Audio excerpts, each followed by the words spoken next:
More of ICO Consulting, and I'm delighted to have all of you on the phone with us today, and once again to have Dr. Gaffney with us, who's quite an experienced and talented organizational development leader. She has the ability to integrate formal education and practical experience as she develops leaders, builds and blends teams, and develops organizations that are effective and successful. With her help, organizations are more successful. Sylvia. Well, thank you, Bernice, and hello, everyone. We welcome you to our shorter version of the popular Ladder of Inference webinar that we held a few months ago. We continue to be excited about the ladder work because it provides you with a very basic and powerful process to help you and your team improve communication. In order to condense a lot of information in a shorter amount of time, the format for this session is going to be presentational. The approach will be closer to a lecture than usual give-and-take interactions. I will be talking most of the time, although we will have a brief Q&A session after my presentation. If and when you have questions, either type them using the chat function or simply ask your questions during our Q&A after session 1 and session 2. Now, if we are unable to answer during our live sessions, as Bernice said, we'll send the questions and answers when we make the audio and slide deck available to you. We've posted a list for you to see the benefits of learning how to walk up and down this ladder.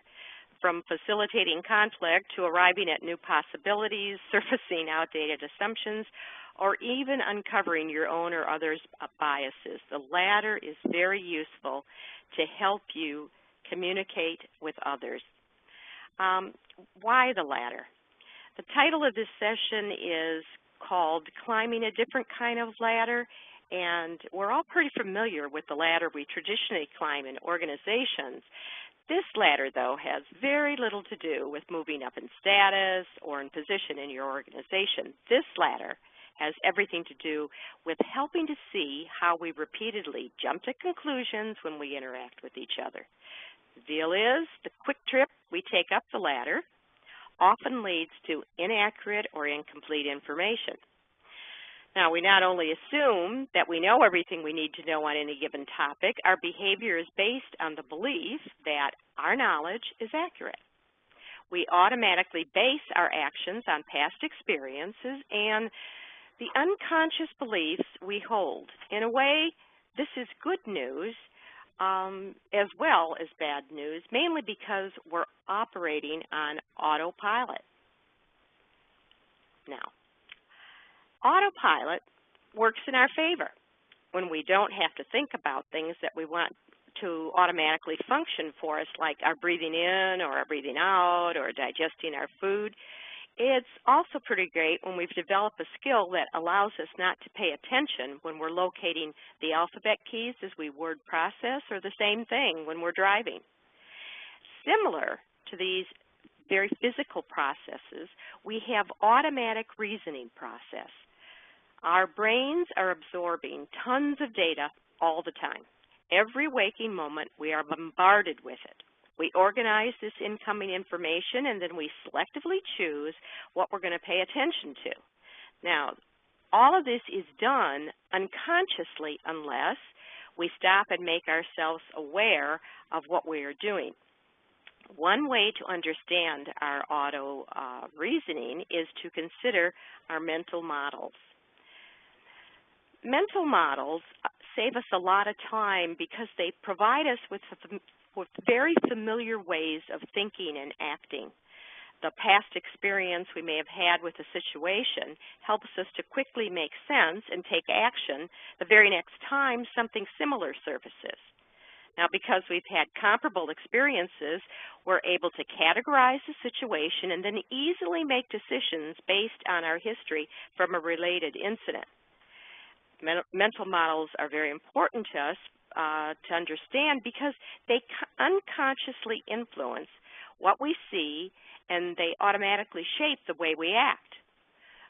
Simple definition of mental model is the unconscious and deeply held images or pictures of how the world works for us. Think of our mental models as the lens that we use to see the world. The problem, or the bad news with mental models, is that because all of this is operating automatically and below the surface, we are often operating with incomplete, possibly inaccurate, or more than likely unquestioned information. That may lead us to bad decisions or inappropriate behaviors. Now, we've all heard mental models gone wrong. There are so many of them out there. Some of the fun examples that became pretty memorable ones were from very impressive individuals back in their day. Let's go back in history to Ken Olsen, who was the founder of digital equipment, the precursor of the computer. In 1977, he said, "There is no reason anyone would want a computer in their home." And before him, old Harry Warner in 1927 said, "Who the hell wants to hear actors talk?" And more recently, someone has quoted as saying, cellular phones, they'll only be commercially successful as an emergency communication device. Now, let's think about it. These were not stupid people. They were simply locked into beliefs they didn't see a need to change or even to challenge or consider another option as possible. This is where the ladder of inference comes in, and in the next slide, we'll see how the actual ladder can be used as a great concept, metaphor for this concept. The ladder itself is a model of how we think without thinking. The visual of a ladder is a good metaphor for understanding this process because if you think about it, the ladder is a very useful piece of equipment. It allows us to climb up. It allows us to move down. Each rung of the ladder is a step that we get to use to make us closer to our destination. We move up the ladder for a purpose, and because of that ladder, we can access places we wouldn't be able to without it. Now, another point that works well with the ladder as a metaphor is that when a ladder is grounded and when it is in a safe environment, it can easily handle the job it's intended for or is intended to do. So what exactly are we talking about when we say the ladder of inference? We call it inference, or use the word inference, when we're talking about using clues to figure something out. It's our reasoning process coupled with the information or facts already in our head that allows us to draw or deduce conclusions. We're sleuth-like. We're little detectives. We constantly are using all kinds of clues. We hear a certain tone in someone's voice that gives us information, or we see and interpret their body language, which gives us more information. Sometimes it's limited because we're in a situation where, like on a phone, where you can't see someone, but we do have additional clues. We take into account the situation that we're in, the culture or values of the organization of the group, or the specific individual that we're interacting with, and we make ourselves aware of the unique expectation of whatever the encounter is. We are making an inference whenever we think, given this, then that. Now, basically, the ladder helps us bring our thinking into consciousness. We become more aware of what we're going to do as we are truly, truly bombarded with massive amounts of information that constantly assails us all day long. We use the ladder to make more sense of our own thinking and to better understand the thinking of others. Now, there's a quote on the next slide that really bears consideration. George Bernard Shaw seems to have said it all when he said, "The single biggest problem in communication is the illusion that it has taken place." You know, we really have to believe, it's very comforting to do so, and we actually depend on the fact that people hear what our intent is. The reality is our original intent is rarely or completely understood, and there's very many reasons, many reasons that this is the case. Look at this next slide. We're seeing the different ways to say yes. Now, that's just talking about different languages. Think about this, though. All the reasons someone's original intent is not understood comes out if you do something very simple like give several people the same picture or ask them to describe what they envision when you say, if I say the word car, if I say tree, dog, house, or even take it further and ask you what the concept of power means to you, or what does it mean to be valued, or how would you describe what it means to be diverse? Even though the picture or the words are identical, they're exactly the same, you're going to hear multiple descriptions or stories. And I mean, try it for a second. Think of what image comes to mind when I say the word car to you. What model do you see? What color comes to mind? And something will pop up. We definitely, though, are not going to come up with the same thing. The reason is your response is based on many different things that make you who you are. It's based on your past experiences. It's based on your beliefs, your level of awareness, what motivates you to act, your social identity. Now, your social identity, or who you see you are based on your age, life stage, sex, race, religion, ethnicity, sexual preference, education, marital status, whether you have children, your economic status, political affiliation, or geographic location. All of these affect you. Now, your social identity is who you see yourself as related to who you identify with. All the categories you put yourself in. Now, let's add to that your personal identity, or what you believe in, your values, your assumptions, your attitudes, your personal traits, your characteristics, your intelligence, your physical attributes, your health, your life experience, and your exposures. All of this contributes to and determines what you see, what you hear, how you behave, and what you select to pay attention to when all kinds of data assaults you all day, every day. Now, let's add some more to that. We are constantly and consciously aware of everything that comes at us at all times that is going to contribute to making communication sometimes next to impossible. So we can't really think about that, but there are some things that we do want to surface and keep our awareness up on. Let's start with this jargon and acronyms. Any given industry, any given organization truly has a language of its own. All that company-specific lingo and language actually has a purpose, and it helps us in communicating with each other in our organization because we use it as shortcuts.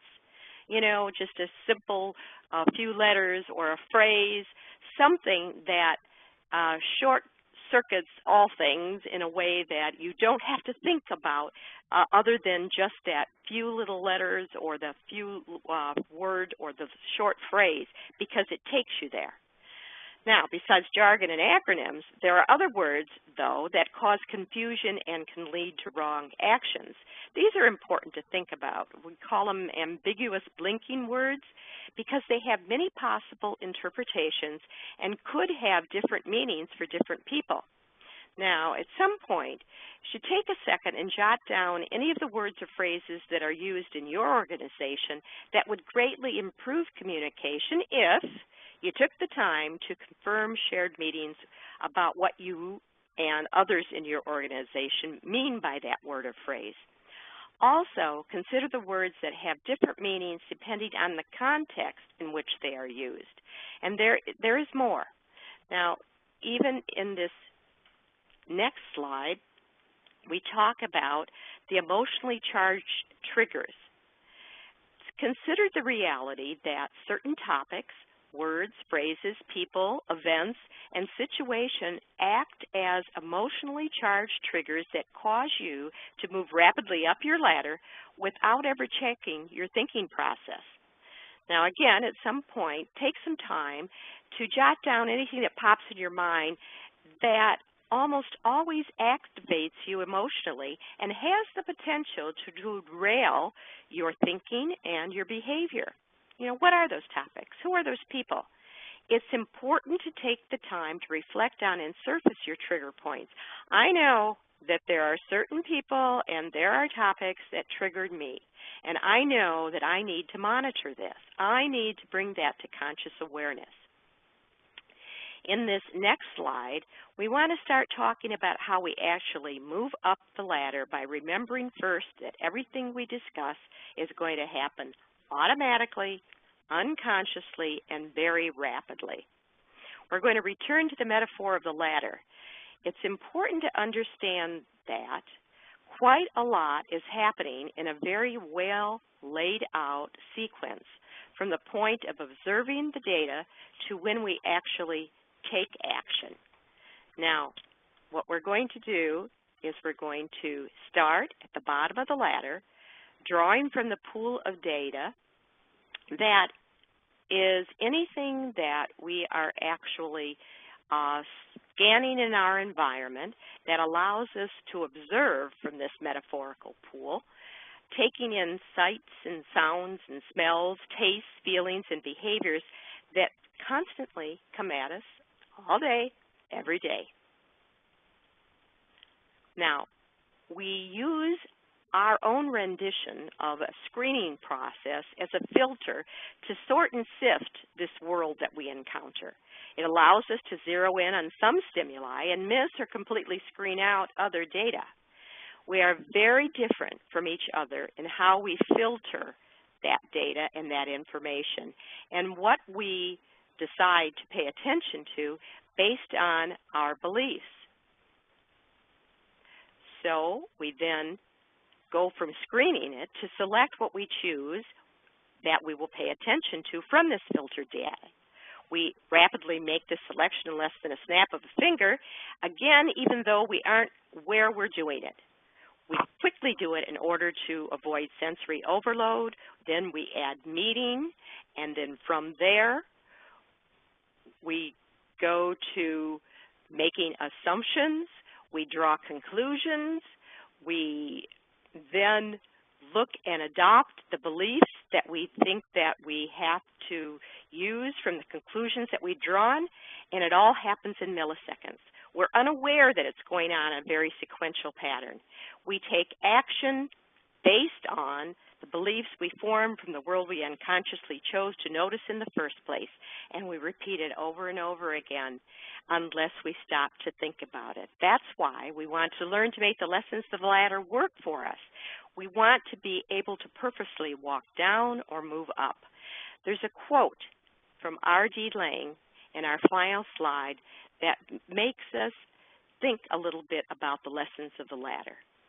The range of what we think and do is limited by what we fail to notice, and because we fail to notice that we fail to notice, there is little we can do to change until we notice how failing to notice shapes our thoughts and deeds. R.D. Laing has something for us to think about. This concludes our first segment on the ladder of inference. We're going to pause here for any questions sent over in the chat function. Bernice, did anything come over in the chat section? And if not, is there anyone on the session who would like to either make a comment or have a question for us? Oh, and first of all, some of you may be leaving our live session now. We just want to thank you for being with us. We also want to make you aware of how to contact us. We have that on the screen, and to let you know again that we're going to be sending out the slide deck and audio for both sessions in this next week. Bernice, do we have questions? I have a question come in. Can you give an example of a blinking word, please? Any kind of a blinking word. Something that you would use that could cause you to step back and wonder. I'm thinking in terms of other words that cause a little bit more kinds of interactive, emotional kinds of things. Could I use "you're not listening"? If that phrase was Okay. used, would that be a blinking? That could do it. They stop you because they cause all of this emotional kinds of stuff. They could be used several different ways, and in that organization you're not sure. Trust is something that comes up. Anybody that can think of one that you've been in an organization. So no, I would echo your example of trust. That certainly has got different connotations depending on how it's used and when. That's true. That is true. Anything else, Bernice? No, that was the only question that came in. And well, thanks very much. Right. Thanks all. We're going to pause now. The line will stay open, but I'll stop recording for this first session, and then we'll kick off the second session in about 5 minutes.